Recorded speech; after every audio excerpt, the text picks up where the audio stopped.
Hey, Laurel. I just turned in the divorce papers. That apartment room is going to be me and Cindy's room from tomorrow.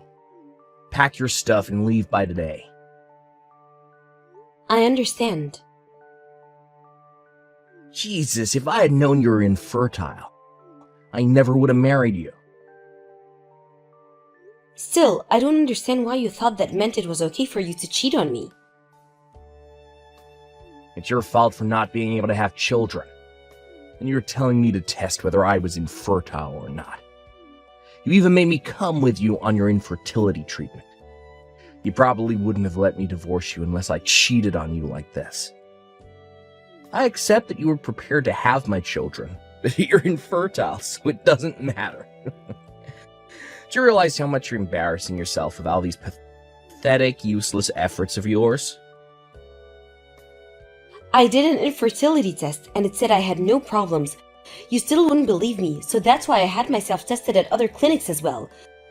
But all of the tests came out saying I was fine.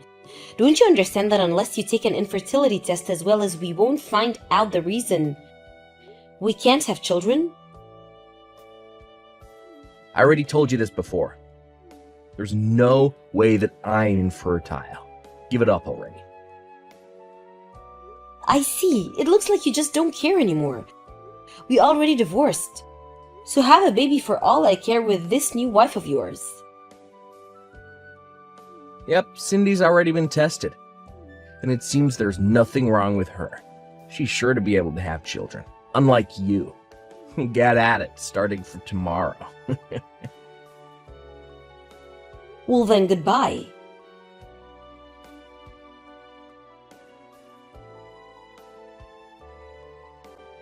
Hey, Laurel. Long time no see.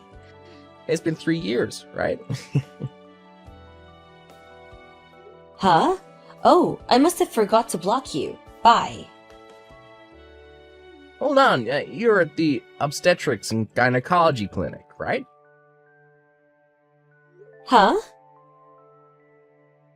This morning, today. My wife Cindy has been pregnant for 4 months, and we frequently go to that clinic. Just as we were going home after paying the bills, you came into the clinic. Oh, really? I didn't notice at all.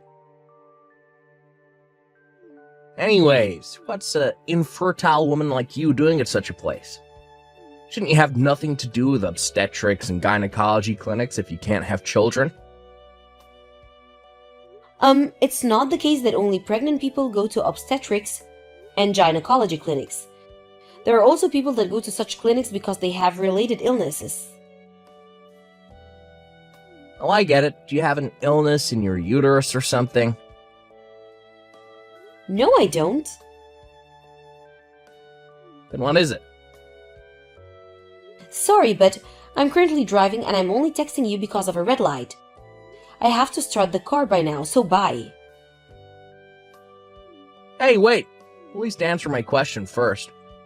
What business does an infertile woman like you have at an obstetrics and gynecology clinic?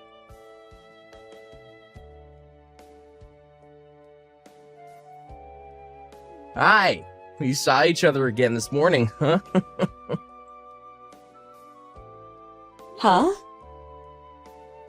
We passed each other by at the clinic entrance, remember? You were there again? I didn't notice. If that last time wasn't the only time you visited the clinic, then that must mean you come here regularly. Kind of, yeah. That reminds me, I heard you got married with another man. How do you know about that? Found out as soon as it happened by asking a mutual acquaintance. You trying to treat your infertility or something? There's no use going to obstetrics and gynecology clinic if you can't have children, you know. Even if you weren't infertile. You're almost too old to have a child anyways. You're just wasting your money. I already had a baby. What? I found out as soon as I married my new husband. I went to the clinic the first time you passed me by to have my 1-month-old daughter checked up. Today we visited the pediatric clinic located in the same building for my 3-month-old daughter's checkup. Huh? You must be lying, right? Speaking of which, you say you already noticed me twice at the clinic, but didn't you notice my husband who was right next to me and the baby in his arms? What? My husband usually carries our daughter when the three of us go out. It was like that when we went to the clinic as well. But still, one would think that you would make a connection between me and the people standing right next to me.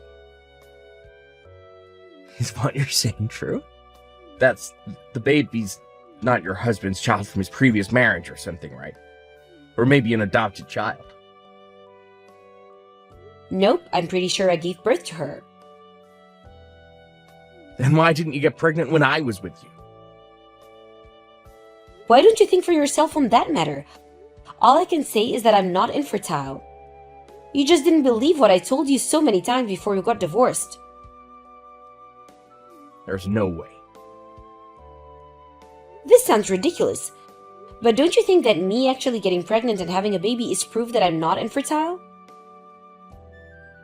It doesn't make any sense, because it can't be me who's infertile, because my wife Cindy is currently pregnant. There's no use telling me this. I don't know. My daughter started throwing a tantrum, so bye. Is that guy with the glasses your new husband? Huh? So he was carrying a baby. What you're saying was true. What? You were at the clinic again today? No. My office is near the clinic, and I can see the parking lot well from where I work. I thought that it was almost time for your daughter's 6-month checkup, so I was making sure to keep an eye out. That's when I saw you and a man carrying a baby out of a car together. The two of you looking so happy side by side. Is it fine now that you believe what I told you? What? You wanted to see with your own eyes because you were wondering whether I was actually infertile or not, right? Now that you got what you wanted, will you leave me alone now? Don't contact me again.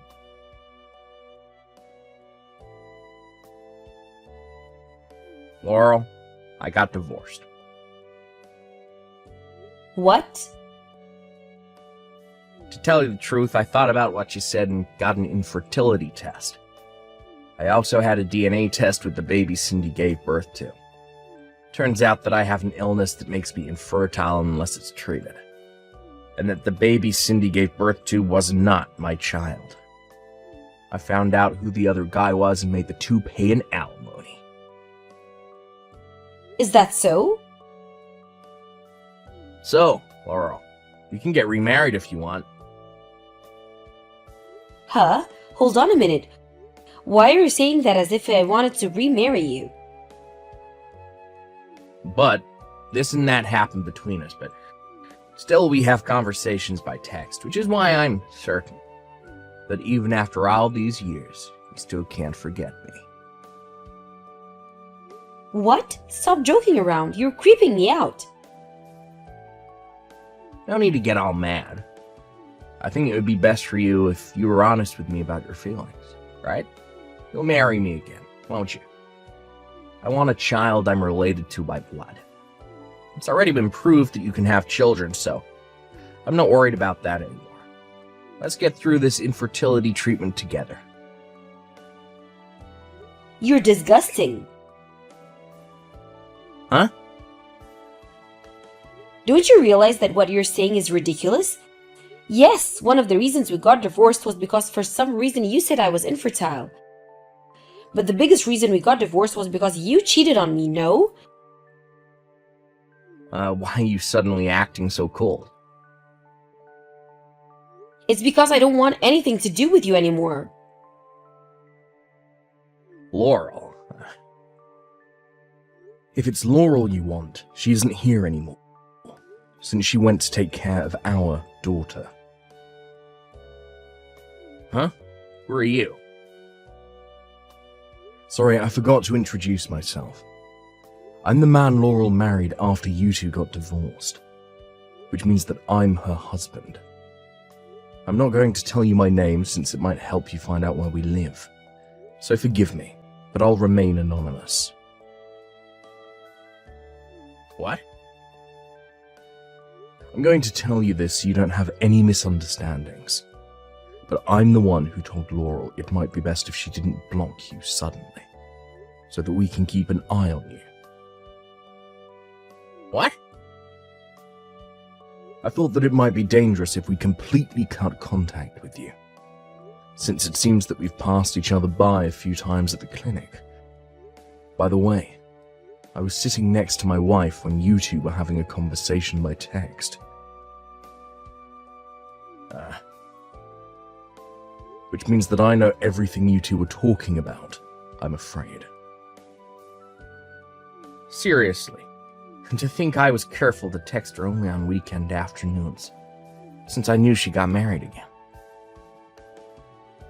Oh, so that means that you didn't want to bother me with your texts. But I work from home, and am at home most of the time, so I can come to my wife whenever she needs my help. What? Are you serious? Sorry, I guess. Well, that's the situation. I've no intention of handing over my wife, who I love so much, to cheating scum like you. Give me Laurel. Please just give it up already. Laurel, you're reading this right. I'm begging you, remarry me. For some reason, it looks like I've gotten divorced a second time, which means that it's going to be really difficult for me to find another wife. If only you forgave me and said that you wanted to have my children, this time, for sure, I'll make you happy. And I want to be happy as well, so please. Hey, will you cut it out already? Huh? I'm not going to let you get in contact with Laurel ever again. You were still at the phone? Of course I was. There's no way I'm going to show Laurel such a disgusting piece of text. Disgusting, you said. Huh, fine then. You know I work nearby to the clinic Laurel usually goes to. I still have plenty of chances to get in contact with Laurel. Oh, that's right.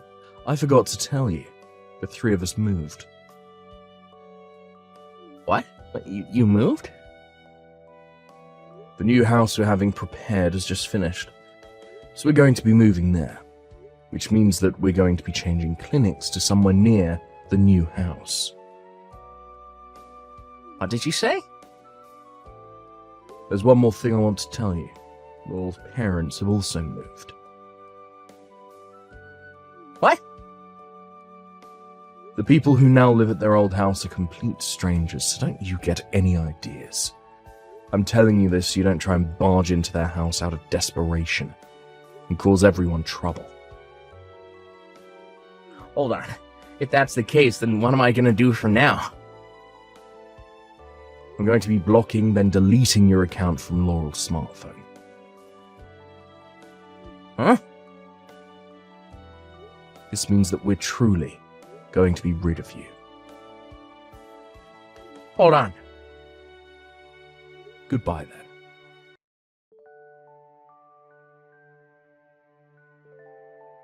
Even though my husband warned him, it seemed that my ex-husband decided to take his chances on his last sliver of hope and barge into the old house of my parents. Luckily, no one was inside the house, which means that no one was hurt. He rang the doorbell and screamed at the front of the door, but there was no reaction, so he went into a frenzy and started destroying the property. He broke a window leading into their yard and broke in, causing a mess in the living room. The neighbors called the cops on him, and he was arrested for breaking into private property. That being the case, he caused a lot of trouble to a family who had nothing to do with anything. Not only did the money he get as an alimony from his ex-wife and the guy she was cheating on disappear, but he was forced to go into debt to pay for the damages he caused. I don't know for sure what happened to him after that, but there are rumors that he was put into a mental facility.